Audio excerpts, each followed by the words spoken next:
السلام عليكم ورحمة الله وبركاته كبجمتوتا في دعوتوتا وردفتوتا يوتيوب channel family أوروتو welcome شمارك هنون كيسانو على يكيسا ديكا بودا وسوان جنة نجيني كيسانا كاكاو سننجد وردفتوتا كيا هون دمتو كيسانو ناموتا جل كبرهان غامان وردفتان أمانتي كوت هكذا وسوان جنة هون دمتو كيسانو baga jiraatani sin jedha hordoftoota kiyyaa horoon hanga maatii naaftatan galatoo moroon yaaroo taatan immoo maatii YouTube channel kana ta'a isiniin jedha. Egaa har'a viidiyoon kee kan qabadhee dhufe waa'ee maallaqa karaa baankiitiin dabalamuudhaati. Baga gammaddanii baga gammannee jechuudha.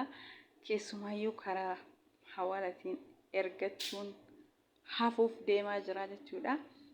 namoota hin beekne irratti karaa hawaalaatiin ergataa turre namoota hedduutu maallaqa isaanii karaa hawaalaatiin ergateetiin saamamaa ture namoota hedduutu warri bira dalagan karaa hawaalaatiin erguu fi didee maallaqa isaanii gatii gadi aanan ergataa ture maallaqni karaa baankiitiin baay'ee tokko gadi aanaadha yeroo duraa jechuudha amma gar malee dabalee jira hawaalaa bira kalaayee jira jechuudha maallaqni karaa baankiitiin ergamu.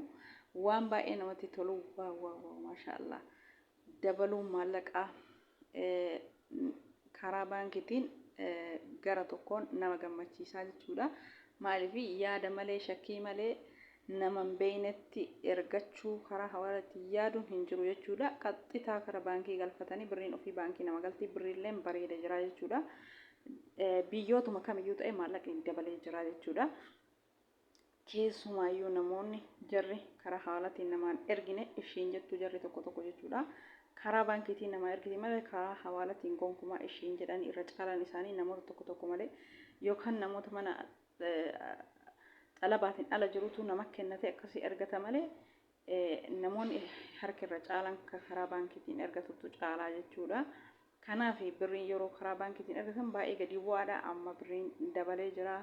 Birriin ol ka'uun baay'ee tokko nama gammachiisa garuu jireenyi akkuma birriin ol ka'e kana jireenyi illee ol ka'aa jechuudha yeroo ammaa kana rabbiin nuuf haa laaffisu jireenyi fooyya'ee maallaqni dabalee jireenyi fooyya'ee biyya keenya rabbi nu haa gammachiisu birriin dabalee jireenyi yoo dabale uummata akka jijjiiramni takkan jiru jechuudha achuma jireenyis dabala birriilleen dabaltus jireenyumatu dabala kanaaf rabbiin nu haa laaffisu waan rabbiin nuuf laaffisee waan nuuf godhu isumatu beekaa jechuudha akkuma birrii dabalchiise kana jireenya keenya ka biyya keenya ka waan hundi qaala'e kanallee ta'a rabbiin nuuf laaffisee ibsoo nu jedhee birriin dabalamuun gammachuudha jireenyi yoo dabalame immoo akka waan birriin hin dabalaminitti itti ilaalamaa jechuudha kanaaf yeroo ammaa kana riyaalli suudii tokko birrii 27 fi saantiima 93 diraamni Dubaayii tokko birrii 28 jechuudha. Akkasuma riyaalli suudii tokko birrii 27 fi saantiima 4 jira. Akkasuma doolaarri Kanaadaa tokko doolaarri Ameerikaa tokko birrii Itoophiyaa 100 fi birrii 2 jira jechuudha. Waan baay'ee namatti tolu akkasuma Qatar biyyoota garagaraa keessa birriin Itoophiyaa birriin Qatar tokko riyaalli Qatar tokko birrii Itoophiyaa birrii 28 oolee jira jechuudha karaa baankiitiin guyyaan karaa baankiitiin birriin guyyaan dabalamaa jira hin dhaabbataa fi itti fufaan isaa hin beekamne jechuudha hanga ammaatitti birrii 17 irraa kaasee dura birriin riyaalli tokko dur karaa Itoophiyaa baankii Itoophiyaatiin birrii 15-14 ture yeroo ammaa kana guyyaan daran waan baankiin birriin hangana hin dabalama jedhamee hin yaadamneen ala dabalamee jechuudha waan baay'ee namatti tolu garuu birriin guyyaarraan dabalaa deema jireenyis akkasuma dabalaa bakka kanatti immoo dabalamuun birrii jireenyi waan biyyaa qaala'uuf baay'ee nama gammachiisu gara tokko nama gammachiisa gara tokko nama gammachiisu jechuudha birriin asii dabale jechuun jireenyi Itoophiyaallee dabale jechuudha akkasii yoo birriin dabalee jireenyi Itoophiyaa bareeda jiraate garuu waan baay'ee tokko nama gammachiisudha jechuudha birriin overii dabalamee jechuudha guyyaan birriin dabalamaa jira malee hin qannasne jechuudha haga ammaa 17 irraa kaasee 19 ta'e 19 irraa kaasee 20 ta'e 20 irraa kaasee 24 25 26 hanga 27 amma mana 28 seenuuf deemaa jira. Hangam hanga turu hin beekamne itti zallaqaaf ni dhaabatan isa hin beekamne jechuudha. Waan walumaan laallu ta'a. Rabbiin haa laaffisu jireenyis wanni hundillee ni dabalaa jedhamee dubbatamaa jira. Beeni ka Rabbiin haa laaffisu inshaallah waan jijjiirama dhufeen waan baay'ee waan namatti tolu jechuudha. Waan jijjiiramni yeroo yeroon haaroo jijjiiramni dhufu waan irraa argeef dhagayeerraa viidiyoo dalaguuf qophiidha. Garuu namoonni karaa hawaalaatiin nama hin beekne ergatanii maallaqni keessan nyaataa turtan namoonni maallaqa keessan ergatanii maallaqni keessan isin jalaa gadi bu'e guutumaan guututti baga gammaddan hundumti kenna namoonni karaa hawaalaatiin nama hin beekne irratti erginee yaaddofnu baga gammanne birriin dabaluun nama gammachiisa. Garuu jireenyi biyya keessaa qaalaa wanni tokko kan nama gammachiisu karaa seeratiin birrii guddaa ergachuudha jechuudha. Wanni maallaqa hawaalaan erganne jettanii yaaddoftaniif hin jiru jechuudha. Warroonni karaa baankiitiin ergatan jechuudha. Warroonni nama hawaala irratti nama isin erguu hin qabne hawaalaa fi karaan baankiillee wal qixxaayeetiin hin jira jechuudha. Garaagarummaan hawaalaa fi baankii birrii sadii qofa jidduu wanni wal jiru jechuudha. Hawaalaan yoo 32 ta'e birriin 27 jala kalaayee jira jechuudha. 27 jira jechuudha. Karaa baankiitiin birriin tokko baay'ee tokko dabalee jira jechuudha. Baay'ee tokko ol ka'ee jira jechuudha. Karaa baankiitiin riyaalli 1000 takka riyaalli suudii 1000 takka karaa baankiitiin gara birrii 27 dhufee jira jechuudha. Karaan gabaa gurraachatti illee yoo ergan riyaalli 1000 takka 28 kanarraan taruu jechuudha. Karaa black marketitiin 28 ergamaa jira jechuudha. Riyaalli 1000 baankileen akkasuma ta'eetiin jira jechuudha. Karaa baankiitiin 27 ta'ee jira jechuudha. Riyaalli 1000 takka. Kanaaf warri baankiin karaa black marketiin ergachuuf cinqamtan birriin kenna karaa black marketii wayya jettan amma wal qixxaayee jira. Karaa baankiitiin ergadha birriin guyyaa guyyaan dabalamaa jira. Yoo birriin qannasellee viidiyoo irraa dalagaa yoo birriin cammaree itti deemillee akkasuma viidiyoo irraa dalagaa isiniin jedha hordoftoota kiyya.